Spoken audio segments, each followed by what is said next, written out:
This is the guided notes video for 1.4 scientific process. The learning target is to understand the steps of the scientific method. A reminder that as you watch the video, you can pause the video whenever you need to. You can go back and rewatch if something was confusing, and that you should take notes as you go, and that Cornell Notes is just an option, it is not required. Think about it. Pause the video and write down detailed steps describing to someone how to brush their teeth. Okay, now that you've done that, you're going to pause the video again and you're going to read your directions aloud and clearly. Be sure to read them slowly and do not add any additional directions to what you have written down. When you're done, go ahead and start playing the video back. Why did we do this activity? To illustrate the importance of being very specific and detailed when designing an experiment so that others can replicate it exactly as you performed it. When you think about the scientific method, right, you have probably seen these steps before: an observation to a hypothesis, to the experiment, to data collection and analysis, and then whether or not your data supported your hypothesis, and then communication. So your observation, you're asking questions, you have something that you want to find out. After that, you're going to create your hypothesis. This is a prediction that will answer your question from your observation. You're typically going to see them as those if-then statements. If I, manipulating variable, then responding variable, what you think will happen. The experiment, you're going to use very detailed steps that can be replicated and follow those steps exactly. The data, you're going to record all the data that you collect and analyze it. You're going to create the graphs so you can look for trends. Your conclusion would be analyzing that data and communicating it. And then you're going to share those results with your peers. So those of you that are familiar with these little water beads, when you get them, they are super small. And then when you put them in water, they get larger.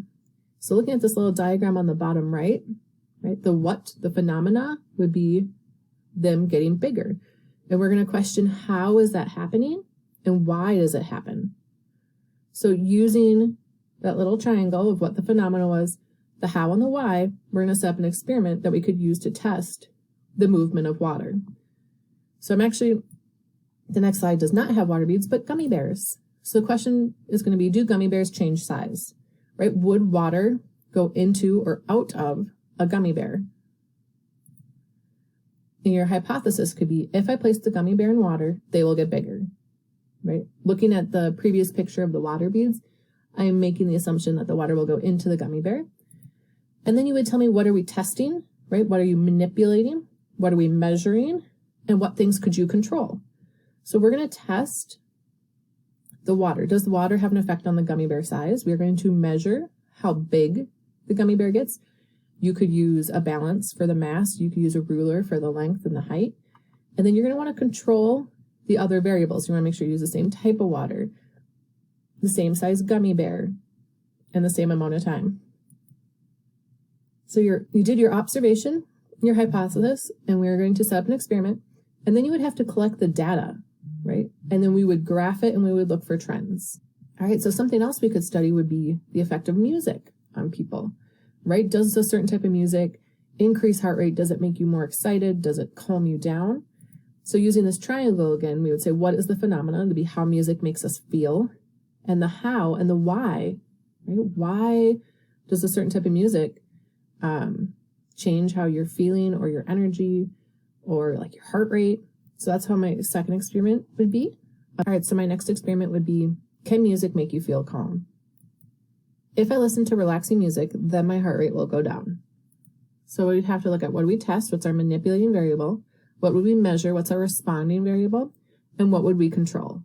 So for this one, I'm manipulating or testing, right, relaxing music. So maybe we might put on a yoga playlist, yoga music. What we would measure, or what's our responding variable, would be our heart rate. I would take my heart rate before and after and see if it changes. And what would we control? These are all the other variables that you want to limit. So I would do it at the same time of day if I'm doing it on multiple days. So maybe in the morning, I would make sure I'm doing the same motion. So am I sitting down? Am I laying down? I would want to listen to the same playlist, not a different playlist. So those are the things that you limit so that we're just testing, right, this relaxing music and then the effect on my heart rate. So again, that would be the observation, the hypothesis, and setting up the experiment. You would run the experiment, collect your data, and analyze it, and then share your results. So that was the video on 1.4 scientific process. To understand the steps of the scientific method,